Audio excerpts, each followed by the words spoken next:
नमस्कार, स्वागत है आप सभी का वाइबियन बिहार झारखंड में। मैं हूं आपके साथ मोदिता त्रिपाठी। क्या आप यकीन करेंगे, जिस बिहार ने दशकों तक अपहरण उद्योग का दंश झेला, जिस बिहार में शाम ढलते ही लोग अपने घरों में दुबक जाते थे, उस खौफनाक दौर की शुरुआत किसी अपराधी ने नहीं बल्कि कानून के रखवाले ने की थी।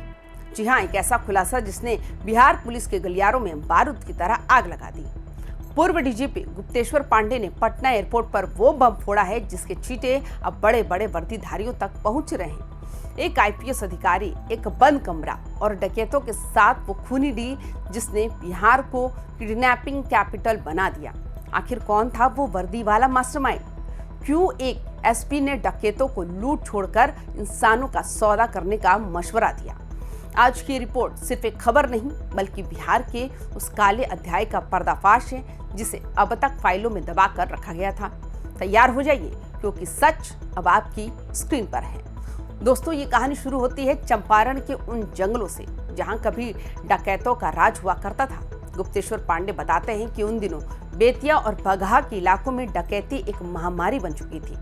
हर रात किसी न किसी अमीर घर का दरवाजा टूटा था और डकैत सब कुछ लूट ले जाते थे। पटना के पुलिस मुख्यालय से तत्कालीन एसपी पर जबरदस्त दबाव था, डकैती रोकिए वरना कुर्सी छोड़िए। अब यही से शुरू होता है असली एक्शन। उस एसपी ने डकैतों को पकड़ने के बजाय उनके साथ हाथ मिला लिया। एसपी ने अपराधियों से कहा कि घर में घुसकर लूटपाट करते हो, शोर मचता है, पुलिस को आना पड़ता है। इससे अच्छा है कि किसी अमीर आदमी को उठा लो, यानी कि किडनैप कर लो, जंगल ले जाओ और चुपचाप फिरौती वसूल लो। ना शोर होगा ना पुलिस का लफड़ा। यानी अपनी नाकामी छुपाने के लिए उस अधिकारी ने बिहार को एक ऐसे दलदल में धकेल दिया जहां से निकलना नामुमकिन हो गया। कल्पना कीजिए 80 और 90 के दशक के उस दौर की, जब चंपारण के दियारा और बगहा के घने जंगलों में सिर्फ बंदूकों की गूंज सुनाई देती थी। डकैत जब किसी गांव में घुसते थे तो पूरा गांव जाग जाता था, शोर मचता था और कभी कभी पुलिस से मुठभेड़ हो जाती थी। लेकिन उस वर्दीधारी मास्टरमाइंड ने अपराधियों को एक नया मंत्र दिया। उसने समझाया कि माल लूटने में जोखिम है लेकिन आदमी उठाने में शांति है। गुप्तेश्वर पांडे के मुताबिक इसी मशवरे के बाद डकैतों ने अपनी रणनीति बदल ली। अब वे घरों में डकैती डालने के बजाय शहर के रईस, व्यापारियों और डॉक्टरों की लिस्ट बनाने लगे।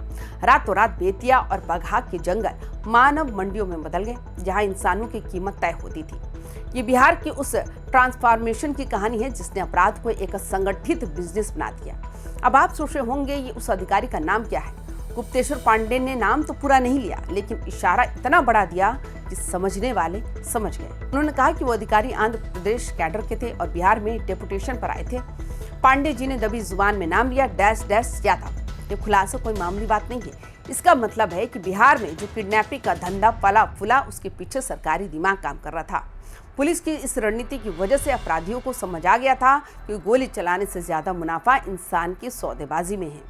धीरे धीरे ये आग बेतिया से निकलकर पूरे बिहार में फैल गई और देखते ही देखते फिरौती के लिए अपहरण बिहार का सबसे बड़ा व्यापार बन गया। अब सवाल ये है कि आखिर वो कौन सा डैश डैश यादव नाम का अधिकारी था जिसने वर्दी को दागदार किया? गुप्तेश्वर पांडे ने साफ कहा कि वो अधिकारी आंध्र प्रदेश कैडर के थे। पुलिस महकमे में ये चर्चा आम है कि जब बाहर के कैडर के अधिकारी प्रतिनियुक्ति पर अब बिहार आते हैं तो वे अक्सर स्थानीय राजनीति और अपराध के गठजोड़ को अपने फायदे के लिए इस्तेमाल करते हैं। उस एसपी ने डकैती के आंकड़े कम करने के लिए ये शॉर्टकट अपनाया ताकि फाइलों में ये दिखे कि उसके इलाके में अपराध कम हो गया। लेकिन असलियत में उसने कैसी आग लगा दी थी जो अगले 20 सालों तक बुझने वाली नहीं थी। पुलिस मुख्यालय आज इस बात पर बहस कर रहा है कि क्या उस दौर में ऐसे अधिकारियों को खुली छूट दी गई थी? क्या आंकड़ों की बाजीगरी के लिए बिहार की जनता की सुरक्षा का सौदा किया गया था? गुप्तेश्वर पांडे के इस बयान के बाद पुलिस मुख्यालय में सन्नाटा है। पुराने अधिकारी दबी जुबान में इस बात को सच मान रहे हैं। सवाल ये उठ रहा है, क्या उस समय के आईजी और डीजीपी को इसकी भनक नहीं थी या फिर ये सब आंकड़ों का खेल सुधारने के लिए किया गया था? पांडे कहते हैं कि उस दौर के सभी पुराने पुलिस वाले इस हकीकत को जानते हैं। ये उस खाकी पर सबसे बड़ा धब्बा है जो सुरक्षा का वादा करती है। जब रक्षक ही बख्शों को रास्ता दिखाने लगे तो समाज का क्या होगा? गुप्तेश्वर पांडे का ये इंटरव्यू अब बिहार की राजनीति और प्रशासन में एक नया भूचाल लाने वाला है। गुप्तेश्वर पांडे का ये बयान सिर्फ एक अधिकारी पर आरोप नहीं बल्कि उस समय के पूरे सिस्टम पर एक बड़ा सवालिया निशान है। सोचिए, जब एक आईपीएस अधिकारी अपराधियों को आइडिया दे रहा हो तो फिर कानून की रक्षा कौन करेगा? इसी रणनीति के चलते बिहार में समानांतर सत्ता शुरू हुई। अपराधियों को समझ आ गया कि पुलिस उनके साथ है, बशर्ते वे शोर ना मचाए। फिरौती की रकम का एक हिस्सा थानों और बड़े अफसरों तक पहुंचने की कहानियां आज भी पुलिस की पुरानी फाइलों में दबी हुई है। उस समय बेतिया के एसपी कार्यालय से निकलने वाले आदेशों और अपराधियों की हरकतों के बीच जो तालमेल था, वो आज गुप्तेश्वर पांडे के खुलासे से पूरी तरह साफ हो गया।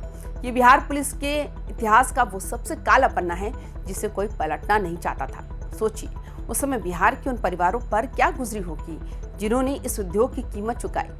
फिरौती के लिए बच्चों का उठाना, वो डॉक्टरों का गायब होना और व्यापारियों का पलायन, इस सब की नींव उस एक आईपीएस की रणनीति ने रखी थी। पांडे जी का ये खुलासा बताता है कैसे सिस्टम के भीतर बैठे लोग अपनी वाहवाही लूटने के लिए पूरे राज्य को अपराध की भट्टी में झोंक देते हैं। आज भले ही हालात बदले हो, लेकिन ये घाव आज भी हरा है। क्या उस अधिकारी पर अब कोई जांच होगी या फिर ये राज भी उन पुरानी फाइलों की तरह धूल फांकता रहेगा?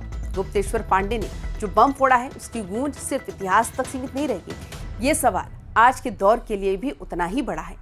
क्या आज भी कोई ऐसा अधिकारी है जो अपनी नाकामी छुपाने के लिए अपराधियों को नए रास्ते दिखा रहा है? पांडे जी कहते हैं कि पुराने अधिकारी सब जानते हैं, लेकिन कोई बोलता नहीं। खाकी के भीतर छिपी इस गद्दारी ने बिहार को जो जख्म दिए, उसकी भरपाई कभी नहीं हो सकती। बेतिया से शुरू हुआ ये कैंसर पूरे बिहार में फैला और सालों तक डॉक्टरों, इंजीनियरों और मासूम बच्चों की जान लेता रहा।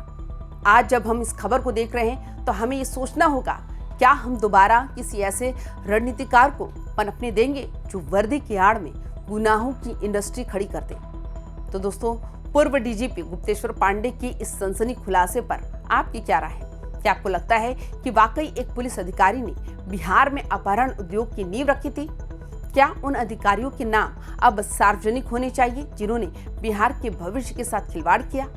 अपनी राय कमेंट बॉक्स में जरूर दें। बिहार के इतिहास के ऐसे ही अनकहे सच और बड़ी खबरों के लिए देखते रहिए YBN बिहार झारखंड। वीडियो को लाइक करें, शेयर करें और हमारे चैनल को सब्सक्राइब करना ना भूलें। मिलते हैं अगले बड़े खुलासे के साथ। जय हिंद, जय बिहार।